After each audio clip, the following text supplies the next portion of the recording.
Kai Sotto is back. Yes, totoo. Sa isang hindi inaasahang pagkakataon, ay nagpakita si Kai sa isang PBA game na kung saan kasama niya ang kanyang girlfriend at si Coach Anzai, ang kanyang head coach sa Koshigaya Alpha sa Japan B-League. Napakalaki na ng pinagbago sa looks ni Kai Sotto. Kung hindi lang sa tangkad niya, ay siguradong hindi mo siya makikilala dahil sa napakalapad na ng katawan at ang taas ng kanyang balbas. Ang kanyang looks ay nakakatakot at mukhang halimaw na. Kai Sotto is back, mga ka-express. Yes, totoo talaga to. Sa hindi inaasang pagkakataon, nagpakita si Kai sa isang PBA game kasama ang kanyang girlfriend at si Coach Anzai, ang kanyang coach sa Koshigaya Alpha sa Japan B-League. Grabe yung surprise factor kasi akala ng lahat nasa Japan pa si Kai.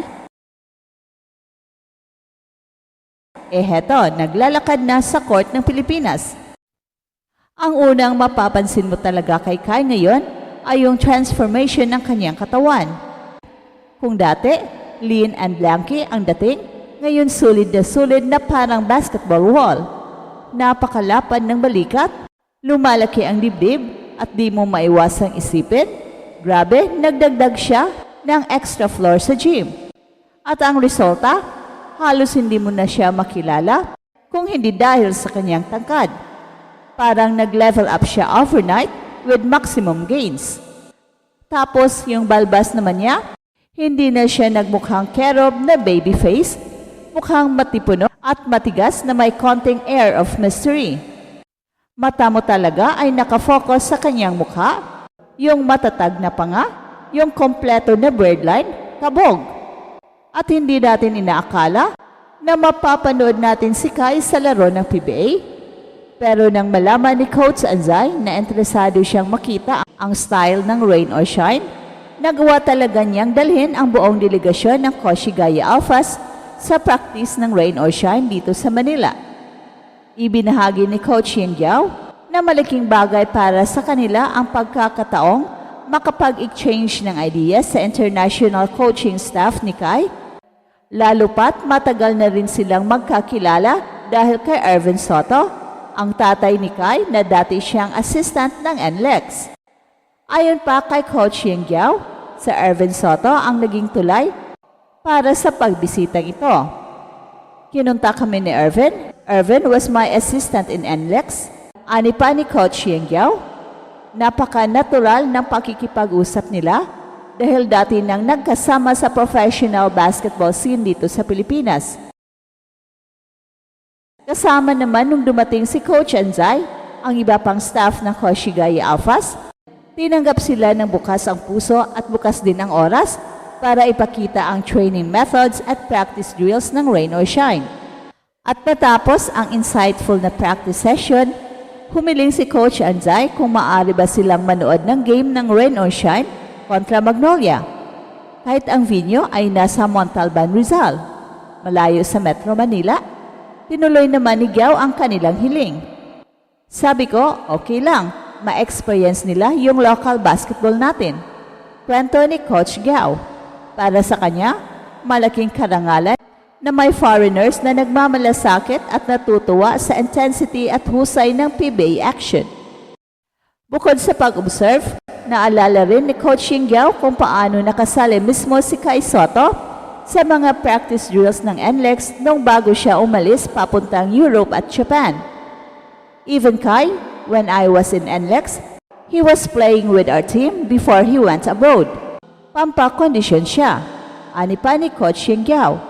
Ipinakita nito kung gaano ka-familiar si Kai sa dynamics ng PBA practices, hindi lang bilang manonood, kundi dati aktibo din itong kalahok sa court drills. Sa huli, nasiyahan si Coach Anzai at ang delegation sa kanilang Manila visit.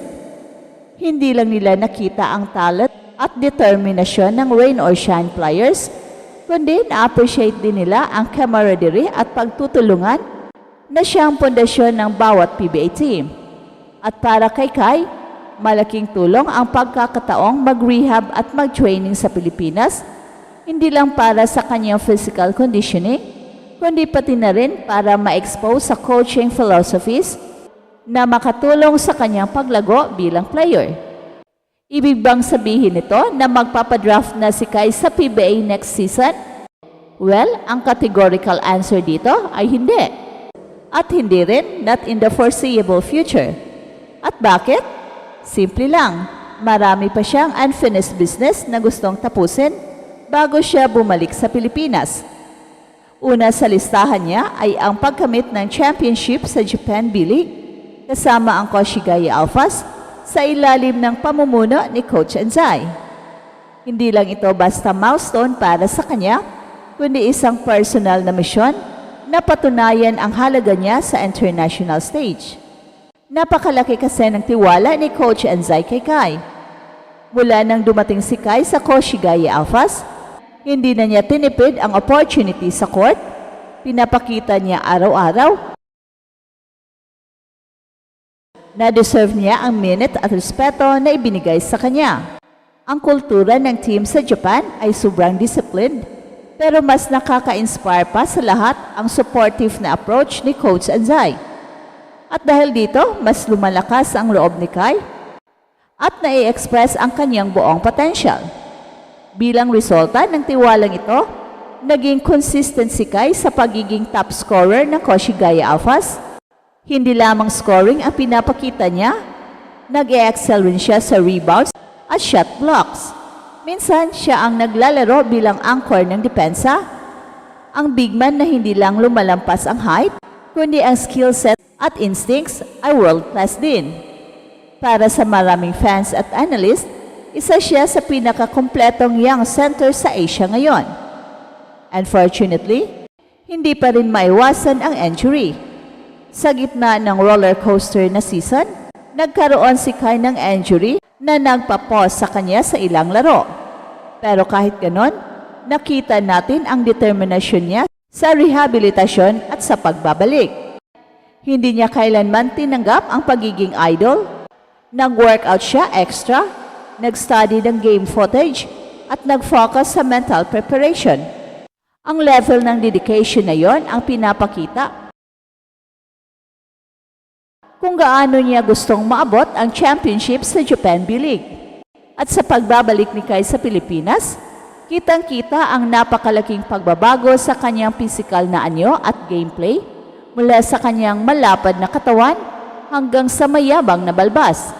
Tila handa na niyang harapin ang kahit sinong kalaban sa korte. Hindi lang ito make-offer para sa show, bunga ito ng dedikasyon sa mahigpit na training at disiplina na itinuturo sa kanya ni Coach Anzai sa Koshigaya Alphas.